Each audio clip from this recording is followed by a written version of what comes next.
Rabotai Aouvim, en fait, on fait suite et fin de Yona. On avait déjà amorcé une conclusion, mais là, en fait, on est tous ensemble. On va dire, on le fait maintenant pas autour de la Scara de de la belle-mère de Monsieur de Vache. C'était plus compliqué de le faire en détail. Là, on va le faire d'une manière plus particulière. Donc, j'aimerais m'arrêter directement. On va faire et un résumé et une conclusion du Sefer Yona pour Bezrat Hashem à partir de la semaine prochaine. Commencer la saison avec les Sfarim, Ezra, Nehemia. Peut-être qu'on fera une digression avec Esther parce que c'est en vue de Purim. Ezra et Nehemia ils sont contemporains en fait. C'est les moments de la Galoute, le moment du retour de Am Israël en Eretz Israël après la destruction du premier Beth Amikdash et les 70 ans.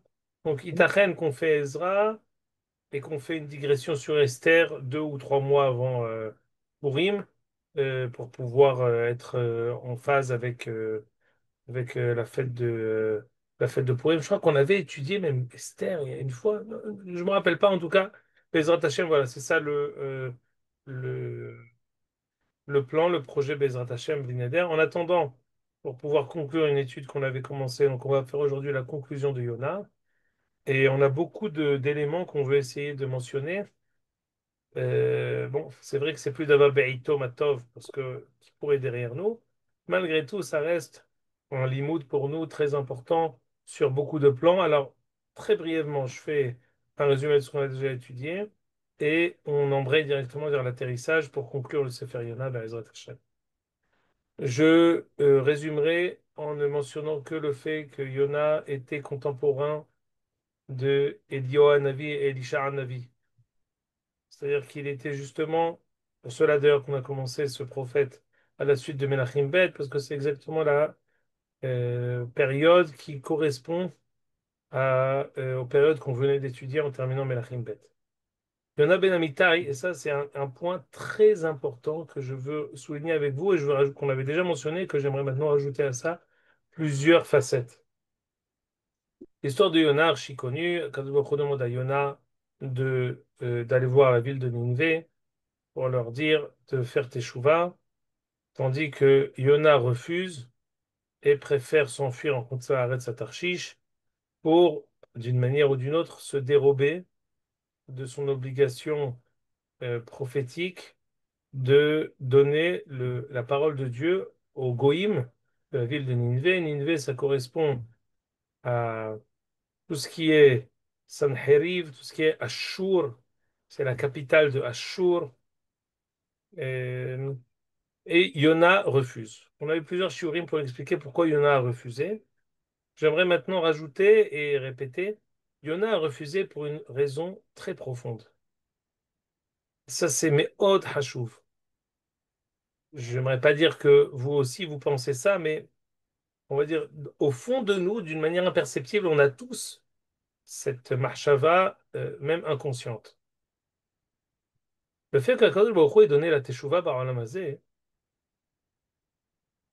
c'est quelque chose qui inconsciemment dédramatise la gravité de la faute. C'est quelque chose qui, d'une manière inexorable, fait que ce n'est pas quelque chose d'indélébile. Si ce n'est pas indélébile, donc, on peut faire marche arrière. C'est pas si grave. Chacun comprend que de tuer quelqu'un, c'est très grave. On peut pas faire marche arrière. Chacun comprend que, has shalom, de faire une femme mariée qui va avec quelqu'un, c'est gravissime. On peut pas faire marche arrière, elle devient interdite à son mari. Chacun comprend qu'il y a des actes qu'on ne peut pas réparer. Et donc, en fonction du fait qu'on ne puisse pas réparer de manière effective, on comprend la gravité. C'est quelque chose qui est perçu, qui est compris. Et même quelqu'un, quand il dort, il n'ira pas tuer quelqu'un. Même s'il est maintenant dans son plus profond sommeil, quelque chose qui est ancré en lui. Une Avera, où Akadosh Baruch Hu a donné la force de la Teshuvah, inconsciemment, même parfois consciemment, les Tsaharènes ou la Mishnah dans Masechet Yoma, Eheta ve'ashuv, Eheta ve'ashuv, se dit, bon, j'ai fauté, mais après, il y a un Kippour, en barrière. Yona a dit, si je vais voir la ville de Nineveh, que le Baruch Hu va leur pardonner, c'est vrai qu'il y a la force de la Teshuvah qui existe, mais ça va être perçu par l'égoïsme, pas par le hidouche de la Teshuvah, qu'on va tout de suite expliquer, mais par ce qu'on appelle un vitour. Comme si Akadosh Baruch Hu, il passe l'éponge. Or, la Teshuvah, c'est tout sauf passer l'éponge. La Teshuvah, elle est basée sur un chesed de Akadosh Baruch Hu qui dit, comme le lachon du Messilat Yesharim, c'était Akira Taratzon ki Akira Tamaase. Le regret le plus profond du shoresh de la faute, qui est notre volonté d'avoir fait la Havera, quand on déracine cette volonté d'avoir fait la Havera, c'est comme si on avait déraciné le Maasé. C'est un Hesed que Kadosh Baruch Hu nous a fait. S'il n'y avait pas le Hidouche de la Teshuvah, on n'aurait pas pu comprendre cette chose. Mais à aucun moment il y a un Hidouche. Quelqu'un qui a fait une Havera, il sera puni. S'il ne fait pas Teshuvah, il est puni. Si quelqu'un a fait une Havera, il a fait une Teshuvah, qui n'est pas sincère, il sera puni. Et Yona disait, moi je suis pour la Teshuvah. Mais si la Teshuvah, elle encourage les fauteurs à fauter, parce qu'il est parti voir Nineveh et qu'il leur a dit, faites Teshuvah, ils ont fait Teshuvah, a dit Yona à Nineveh, Tov moti mechaya, si c'est comme ça, je préfère mourir. Pourquoi? Parce que si c'est pour finalement la Teshuvah, elle est là pour encourager. Je vous dis ici sur un pied. La raison pour laquelle Breslev réussit énormément, c'est parce qu'elle encourage. Et parce qu'elle a comme Degel, Asfina, En Yehush Ba'olam Klal. Aujourd'hui, tout le monde est désespéré. Quand tu dis à quelqu'un, même si tu as fait toutes les Averot chez Batora, Bo'el Na'ara Meurasa Biyom Kippurim chez Hal Shabbat. C'est-à-dire, la Avera la plus grave, En Yehush Ba'olam Klal. C'est tout à fait encourageant. Le Baruch Hu, il reçoit chacun Bitshuva. À partir du moment où tu fais une démarche sincère, que le Baruch Hu te reçoit, c'est très important. C'est la base de tout ce Olam Hazé, la Teshuvah. Teshuvah, Kadma La'olam. C'est quelque chose qui est antérieur au monde, c'est-à-dire que c'est quelque chose qui est mounah, qui est entièrement les bases de ce monde, ils sont sur la Teshuvah. Il y a comme un cercle dynamique, vertueux, permanent, qui pousse le monde vers le bien. C'est un peu ce mouvement vertueux permanent de la Teshuvah. Très bien, c'est vrai. Où le bas blesse, quand cette Teshuvah, elle est expliquée d'une autre manière que sa vraie manière. Quand elle est expliquée comme si Akadosh Baruch Hu, il passait l'éponge d'une manière qui est inexpliquée. Et plus profondément, sans rentrer dans la théologie profonde, pas parce que je ne peux pas y rentrer, parce que aussi je ne sais pas rentrer aussi profondément, mais l'un des yésodotes du christianisme, c'est qu'il n'y a pas de teshuva. On se confesse et on est pardonné. C'est-à-dire, à partir du moment où tu as reconnu tes fautes, tu es pardonné. Tu n'as pas besoin de faire une démarche de regret et une démarche de l'état ken et ma'asim, de pouvoir réparer pour devenir meilleur. Pourquoi? Parce que suppose, le christianisme pose comme axiome que le mal, ça fait partie de ce Ramazan. Et où nous sommes en impossibilité de pouvoir réparer le mal. Le mal fait partie intégrante de ce Ramazan. L'inverse même du judaïsme. Si vraiment le Maasé, il y a du mal dans ce monde et qu'on ne peut pas forcément l'arranger, alors on comprendra aussi qu'il n'y a pas de Teshuvah. Parce que Teshuvah, c'est basé sur la croyance la plus profonde on peut tout réparer par Olamazé. Attention, ça peut prendre parfois des jours, des mois, des années, des générations. Le monde entier, il a connu une Teshuvah extraordinaire, comme dit le Rambam, de la Avodah Zarah, ou du paganisme de la Avodah Zarah où on pensait qu'il y avait Elohut Arbe, on est arrivé à toutes les grandes religions croient en un Dieu unique, avec des sigim. Il y a des scories, et il y a des choses qu'il faut aussi réparer. Mais le yesod de la Emouna, de toutes les religions monothéistes de la majorité du monde, c'est qu'il y a un seul Dieu. Il peut y avoir des des prophètes qui sont là, il peut y avoir des chilouches, le yesod, c'est qu'il y a un Dieu. C'est une teshuva profonde de l'humanité entière qui reconnaît la suprématie de la Kadosh Baruch Hu. La démarche de Yona était de dire si tu vas leur pardonner, alors que eux-mêmes n'ont pas fait de démarche sincère, tu encourages les vrais Avera. On vient à la Mishnah de Masechet Yoma, Eheta ve'ashuv, Eheta ve'ashuv. Je vais fauter, je vais faire teshuva. Parce que de toute façon, si c'est comme un stylo Velleda, j'ai un tableau avec Aet Mahik effacé, bah, c'est pas si grave.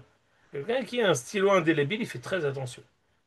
Pour comprendre la force de la teshuva, il faut comprendre la gravité de la faute. Il faut étudier Nefesh HaHayim, qui dit que la force de l'homme, on sort ici de Parashat Bereshit, mais Tselem Elohim Asa et Adam explique le Nefesh HaHayim. Tselem Elohim, à l'image de Dieu, en cela qu'Akadosh Baruch Hu, il a créé le monde. Un homme, c'est un microcosme qui construit et qui détruit. L'intosh velintots, lehavid velaharos, livnot velintoa. La possibilité aussi de construire, boner olamot ou maharivan, de construire le monde, de les détruire par ses actes. Pour comprendre, quelqu'un, il fait une faute, nirtam avonech lefanai. C'est une faute indélébile. Tu détruis des mondes. Maya sechotev et kaper nevoa omeret yamut. Quelqu'un qui a fait une avera, il doit mourir. Il faut comprendre la gravité de la faute pour pouvoir arriver au mavot de la teshuva. Il faut d'abord faire un chiron, tu sais, sur la gravité, sur la destruction, sur l'impact terrible de la avera. D'étudier, comme ce que disait le Rav Steinman dans Sefer Reshit Chochma, Masechet Gehinam, une Masechet Gehinam avec 7 sortes de feux, 7 sortes de chaleur. Comprendre la gravité de quelqu'un qui fait une faute, qui va être puni. Comme disait le Gaon de Vilna, même quelqu'un, même le plus grand des Rechaim, qui a fait toutes les Averot à Ketuvot Batora, il sera puni aussi parce qu'il n'a pas fait chez Akol Bitvaro pour un verre d'eau, il n'a pas fait une Tiat Yadayim avant d'avoir mangé du pain.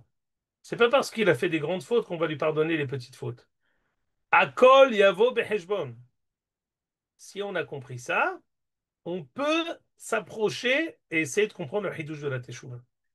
Mais si on a le Hidouche de la Teshuvah nous pousse et aurait tendance à nous dire que la faute n'est pas si grave, dit Yona, Tov Moti Mechayai. Et c'est vous voyez dans les Midot que Yona décompte, quand il dit Erech Hapaim Verav Chesed, il dit pas Vehemet. Il dit Ki Yodea Ani, Ta Erech Hapaim, tu es patient. Verav Chesed, tu es Dan Ekav Zechut. Vehemet, il n'y a pas. Parce que c'est pas Emet. Dit Yona, c'est pas Emet. Si cette démarche-là, elle va pousser Umot Haolam à croire que la faute, c'est pas si grave, ou ça va les pousser à croire que Akadosh Baruch Hu, il est Vatran, Vatran dans le sens, il pardonne sans argument qui répond aux règles qu'il a fixées pour régir ce monde-là, comme dit le Yerushalmi que le Messiah Tisharim amène, Kol Haomer Akadosh Baruch Hu Vatran, Yevatru Me'ohi. Celui qui dit que Akadosh Baruch Hu, il passe l'éponge sans raison, Yevatru me'ohi, ça veut dire il va être puni gravement. Ses me'aim vont être punis, ses intestins, ses entrailles vont être, eux aussi, Akadosh Baruch Hu, il va passer l'éponge pour eux et il va les faire partir. Ça veut dire quoi? Ça veut dire que la démarche de Yona, d'abord, j'ai dit parce que lui, on avait dit, donc là, je termine le sikoum que j'avais dit. On avait dit, première chose, Yona, il avait refusé ça. On a dit les deux Rashi qui disaient soit parce qu'il ne voulait pas que finalement ça n'évoie, soit n'évoie de Sheker, soit parce qu'il ne voulait pas que les gens de Ninvé fassent Teshuvah, et en faisant Teshuvah, ils vont faire un kitrouk sur Am Israël. Parce que Am Israël fait Avodah Zarah, et les Nevi'im les rappellent à l'ordre, ils ne font pas Teshuvah, et on leur demande aux Goïm de faire Teshuvah une fois, ils disent oui tout de suite. C'est deux raisons qui sont explicites dans Rashi. Mais dans les deux raisons qu'on a eues dans Rashi, et on avait dit que la chambre de Rashi, ou Motorlam Krovet Teshuvah. Par rapport à ça, on s'était arrêté sur une troisième explication qui disait il a refusé parce que il n'était pas prêt à avoir une démarche qui était mina safa velahot, qui n'était pas profonde.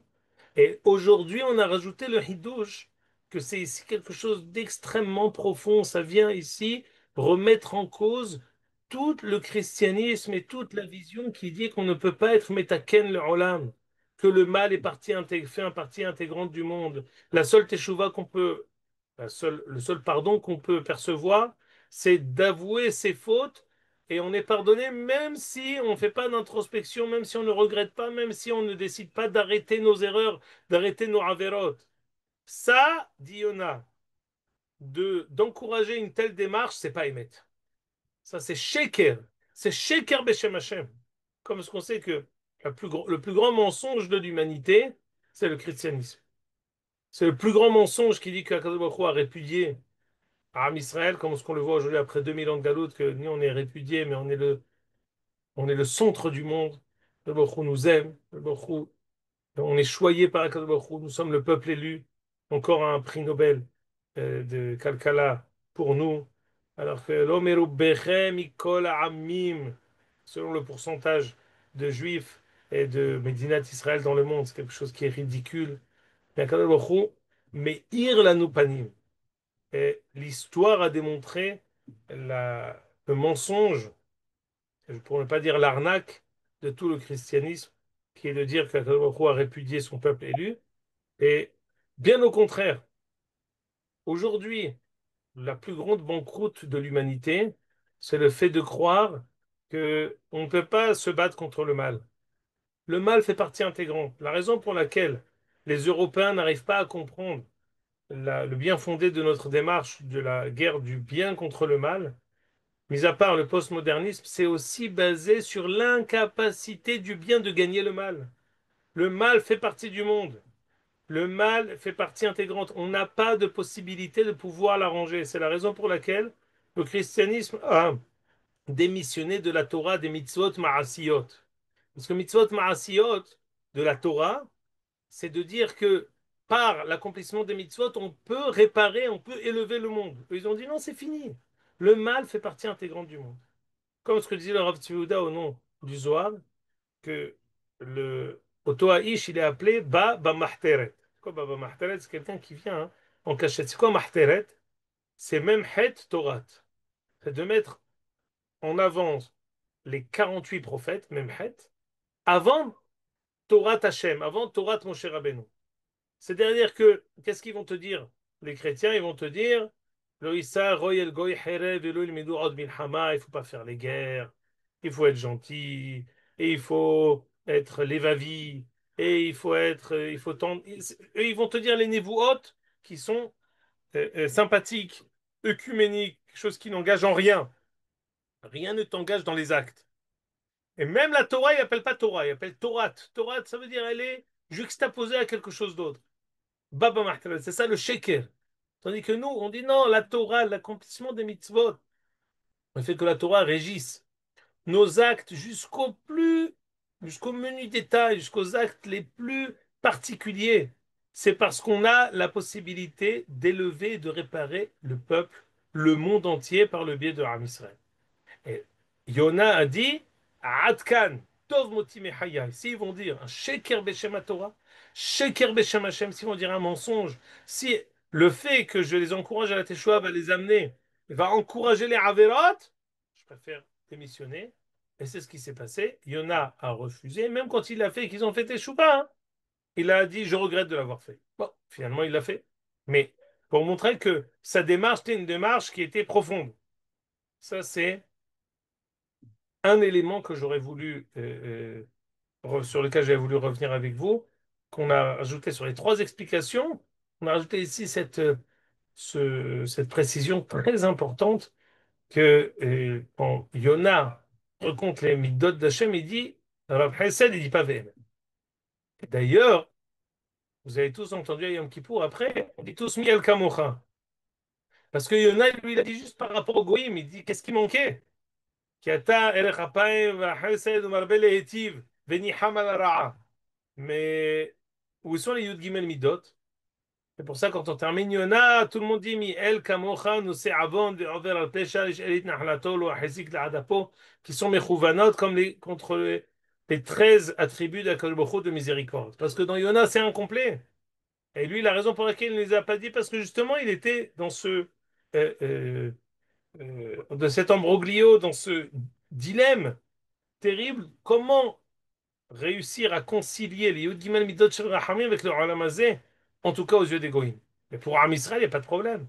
Mi'el Kamocha, Nosé Avon, Voran Pesha et 13 attributs. Premier élément. Deuxième élément que je voulais étudier avec vous maintenant. Et ça, c'est quelque chose que c'est la moralité de tout le livre. Ça, c'est quelque chose de tellement important. Tout ce qu'on avait étudié au Shiur de Monsieur Dvash, c'était le Shaharat Tziyun qui disait quelqu'un qui a un rôle, il doit le faire. Oui, il le fait Meratzon. S'il ne le fait pas Meratzon, il le fera Ba'al Korho. Ba'al Korha Chatanotzar, Ba'al Korha Chatahai, Ba'al Korha Chatamet, Ba'al Ta'atim Deni Heshbon, Omin Nain Miyona. Ne te dérobe pas des responsabilités qui sont mises sur ton chemin. Parce que si tu te dérobes, tu seras finalement rappelé à l'ordre pour les accomplir. Al Apecha Ba'al Hamatecha. Envers et contre tout, tu devras le faire, comme ce qui s'est passé pour Yona. Il croyait qu'il, entre guillemets, il avait gagné à Kadosh Baruch Hu, quand il s'était enfui d'Eretz Israël à Tarshish, qu'il avait été avalé par le Yebimai à Dara, et que finalement, d'une manière naturelle, il était impossible pour lui, finalement, d'accomplir le rôle que Kadosh Baruch Hu lui avait attribué. Et finalement, il l'a fait. Et c'est ça, pour nous, un très grand limoud. On a parfois des Edgarim qui sont face à nous, qu'on repousse. Et notre conscience nous dit que c'est quelque chose que nous devons faire. Alors, pas ici de quelque chose de fortuit ou quelque chose qui est tzaddi. Parfois, on est devant des parachutes drachim, des carrefours de notre vie. Et on a tendance à l'ithok otam hatzida. On a tendance à vouloir dire non, mais finalement, c'est pas aussi de loi ketza'akata. C'est pas tellement sine qua non de le faire. C'est pas tellement, peut-être c'est pas ça mon rôle. Peut-être que je vais m'adonner à d'autres missions. Chacun dans son Avodat Hashem pratit, dans son Avodat Hashem klalit. En fait, Akadosh Baruch Hu nous dit par le biais de Yona, ce qui est ton rôle, tu le feras, ou tu le fais Meratson. Si tu ne veux pas le faire Meratson, tu le feras Ba'al Korach. Je ne peux même pas vous dire ce que les Gdolé Ador Kodem, le Stipler, le Rav Steinman, beaucoup donnaient ces adrachot-là. C'est très intéressant de donner ces adrachot, Baruch Haba Erev Tov. Cette adracha, elle est très très dure. Je veux pas tellement être secoué qui que ce soit, mais je vais vous donner en tout cas ce théorème. Souvent, on allait voir le Stapler pour lui dire, voilà, on a tant d'enfants. On se demande, on peut encore avoir des enfants. On se demande, est-ce qu'on entreprend encore cette entreprise, Avodat Kodesh, de Pérou, vous, on avait Parashat Bereshit. Ou alors non, est arrivé le moment d'une autre avodat Hashem, de se donner pour la communauté, ou pour d'autres projets de Gemilut Hasadim ou quoi. Ou alors on a déjà donné, on a peur que ça nous amène à un autre, peut-être on a eu beaucoup de Edgarim, beaucoup d'épreuves avec les premiers. Peut-être que c'est arrivé le moment d'arrêter le massacre, ou alors de se concentrer sur les premiers, ou quand le mini marchavot. Parce que Shalom, parfois quelqu'un il a des enfants avec des problèmes de santé. Plusieurs marches avant qui peuvent devant quelqu'un. En tout cas, c'est les questions, le contexte des questions qu'il a posées au Stapler pour lequel il a répondu. La réponse que je vais vous donner tout de suite, c'était ça le contexte. Le Stapler a dit, écoute, chacun, il a un sach, une sorte de quota de ishtadlut, pas dire de issourim, mais de amal, de labeur, de fatigue, de cassement de tête, on va dire, sur le train-train quotidien de chacun, que la vie caïdoine n'est pas un long fleuve tranquille. Soit tu les prends toi à bras le corps et tu les inities toi, soit à Baruch Hu, il te les amène contre ton cœur. C'est-à-dire que chacun de nous, il a son amal. Adam le amal yulad. Chacun, il a le travail qu'il prend sur lui. Soit il décide de le prendre et de le faire, et de le générer lui-même de ce qu'il a choisi de faire. Sinon, Has Shalom, c'est pas lui qui va le faire, mais Akadosh Baruch Hu qui va lui imposer Halila Vehas. Alors, je dis pas que c'est on va dire, euh, le seul moyen, ou le seul chemin qu'Akadosh Baruch Hu, il a pour régir le monde dans le Hamal, dans les Issourim. Il y a l'un des shikulim qu'Akadosh Baruch Hu, il a, et ça c'est vrai dans beaucoup de choses, c'est que quelqu'un qui prend sur lui, quelqu'un qui choisit ses responsabilités, quelqu'un qui choisit de prendre ses devoirs comme justement le rôle de sa vie, eh ben, et qui ne s'enfuit d'aucune des responsabilités qui lui incombent, finalement, son amal. On va pas parler de Issourine, parce que j'aime pas tellement cette expression de dire des souffrances. Tout n'est pas une souffrance. Mais le amal, quelqu'un qui termine sa journée lessivé tous les jours, ben, finalement, c'est lui qui a choisi son amal, et c'est pas Kadosh Baruch Hu qui lui met. Et toujours après d'autres heshbonot qu'on connaît pas, c'est l'une des facettes de Hanagat Hashem. Mais cette facette-là, elle est Nechona Meod. Le Rav Gershon Edelstein disait ça aussi pour le Amal Torah. Quelqu'un qui est Amel dans la Torah, il est Esrim Ve'arba Sheva tout le temps. C'est fatigant. C'est un Amal qui est vraiment, qui n'est pas de tout repos. Et en fait, quelqu'un qui colle à Mekabel Alatzmo Ol Torah, Ma'avrin Mimenu Ol Malchut Ve'ol Derech Eretz. C'est-à-dire il s'économise le rôle d'autres joue qui lui aurait pris du temps, qui lui aurait pris de la force, qui lui aurait pris énormément de choses. Alors attention, on ne travaille pas comme ça, on n'est pas en védachement. Je vais faire ça pour m'éviter ça. C'est juste une des facettes avec lesquelles Baruch Hu régit le monde. Et ça, Yona nous le dit. C'est l'une des choses que Yona nous apprend. Yona nous dit, Baruch Hu, à travers cette prophétie de Yona, ce que tu devras faire, tu le feras. Ou tu décides de le faire de ton plein gré, ou tu le feras contre ton gré, Haz Shalom. C'est pas toi, c'est ton fils, c'est pas ton fils, c'est ton petit-fils. Si c'est pas de la manière facile, ce sera de la manière un peu plus difficile. Ça, c'est un limoud atzoum qu'on avait essayé de dire dans le dernier shiur. Conclusion de tout le Sefer. Finalement, il se trouve que Yona n'avait pas raison. Il l'a forcé à venir prophétiser. Beaucoup l'a forcé à dire à Ninvé, vous devez faire teshuva, alors teshuva a été reçue. Limoud Atsoum. Ça, on l'avait dit aussi chez Monsieur de Vache, mais on doit le répéter pour nous. Maintenant qu'on rentre dans les 5 à 6 mois de Horef, Yesh, Erer, il y a une valeur, même pour une Teshuvah qui est manquante, qui est partielle, qui est Minasafa Belahous. Akadosh Baruch Hu nous apprend ici. Ça, je vais vous le dire d'une manière très importante. Il y a une sorte de Yetzer Hara Pnimi qu'on ne sait pas souvent dire.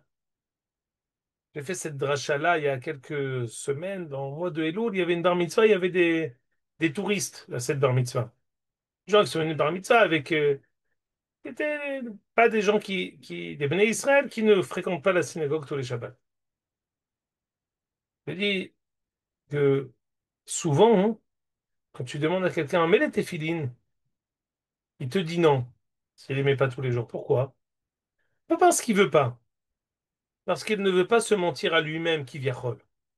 Il dit, écoute, je les mets pas toute l'année. Maintenant, tu me proposes, je vais les mettre. Non, ça marche pas. Je veux être logique et cohérent avec moi-même. Je ne veux pas être hypocrite envers Akadosh Baruch Hu. Et donc maintenant, tu me proposes de les mettre? Non. C'est pas qu'il est contre. C'est qu'il se dit c'est de l'hypocrisie. Un peu comme Yona a dit, je veux pas de la tchouva de Ninvé.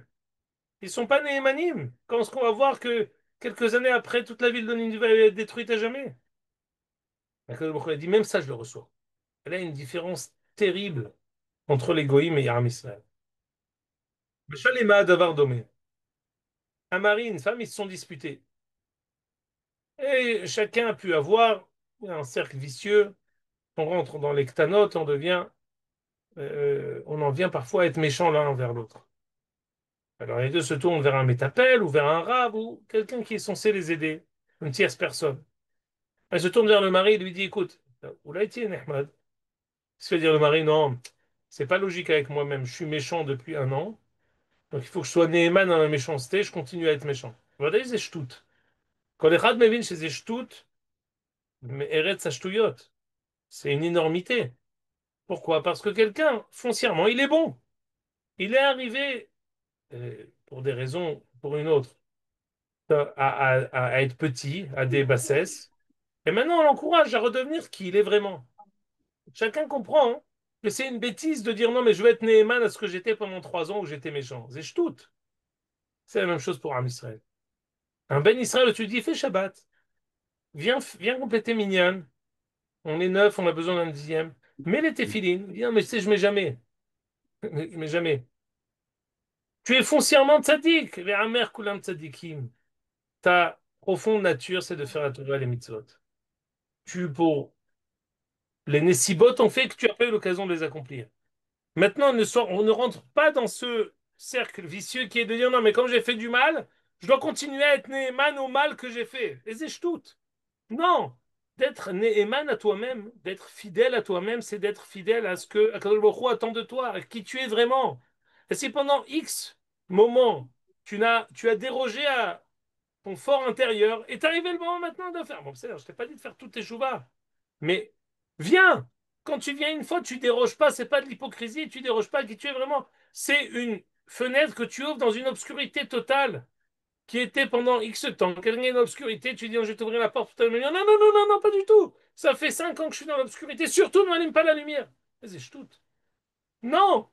Sois maintenant Néhéman à qui tu dois être vraiment. Et baiser, c'est ça la vraie Néhémanout. Ça, je vous dis, par rapport à Am Israël, quand on dit à quelqu'un, de l'imoudim ici, une tchouva partielle, c'est aussi une teshuva. Al tavouzla, ne la prends pas comme quelque chose comme elle est partielle, donc elle est forcément rejetée. Au contraire. Et quand il s'agit de Am Israël, qui nous sommes foncièrement gentils, foncièrement bons, comme le machal du Shem Mishmuel au nom du Midrash, il dit que nous sommes comparés, Esav est comparé à quelqu'un de frisotté, poilu, avec une ronce qui est mélangée dans sa barbe, il essaie de la sortir, ça lui sort de l'autre côté, il s'en sort pas. Et nous, on est comparé à quelqu'un qui est un peu avec une calvitie bien prononcée, et il y a une ronce ou une épine qui vient, pour l'enlever, il fait comme ça, oups, ça s'en va, ça se prend dans rien. Nous n'avons pas de averot. Esav, il est ish sa'ir. Nous, on est kereahu tahorhu. On est foncièrement bon. On peut parfois être amené à fauter, hasve shalom. Mais notre fort intérieur, c'est de faire le bien. Dia Kadosh Baruch Hu à Yona, c'est vrai que même si tu n'as pas une tchouva parfaite, même une tchouva partielle est là, sa portée. Non seulement cela, une tchouva qui est partielle chez Am Israël, c'est un nitzot duquel va ensuite sortir une flamme extraordinaire. Parce que notre fort intérieur est bon. Et la raison pour laquelle nous lisons cette névoie, même si elle était destinée aux goïms, c'est pour nous dire à nous que si pour les goïms qui sont crouvés de tchouva, qu'Akadosh a reçu leur tchouva, alors nous, ve'amer kulam tzadikim kal vachomer ben beno shel kal vachomer, que cette tchouva, elle ne fait que renforcer notre fort intérieur. Et cette tchouva, elle va nous pousser vers une vie authentique. Donc finalement, ce Sefer Yona, il nous dit 3 choses. La première, ce que tu dois faire, tu le feras. La deuxième, la teshuva n'est pas un vitour. On a la possibilité, les taken et ta'olam. La teshuva, on a la possibilité de réparer le monde par les mitzvot. La teshuva n'est pas passer l'éponge, avouer ses fautes et être pardonné, c'est avouer ses fautes, les regretter, arrêter, réparer. On a la possibilité de taken et kol ha'olam.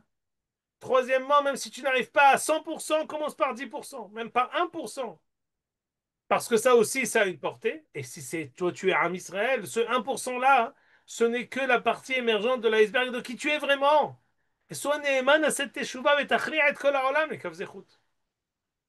Ad kan Sefer Yona. Si vous voulez poser des questions, je vous écoute avec plaisir. Il a fait Meod. Alors, Bezrat Hashem, la semaine prochaine, on commence Sefer Ezra, mercredi, à la même heure. Tu peux lancer Jérémie l'appel, qu'on commence un nouveau Sefer et qu'on a terminé Sefer Yona. On va commencer Sefer Ezra. Tizku, Lishanim Rabbot, Neimot Vetovot, Harev Tov, Mais, Bari, Bezrat Hashem, Ehail El Hail, Matzdiki Arabim, Kakochavim, Leolam Vaed. Kol Tuv. חזק וברוך, ערב חזק טוב. חזק וברוך. ברוך. חזק וברוך.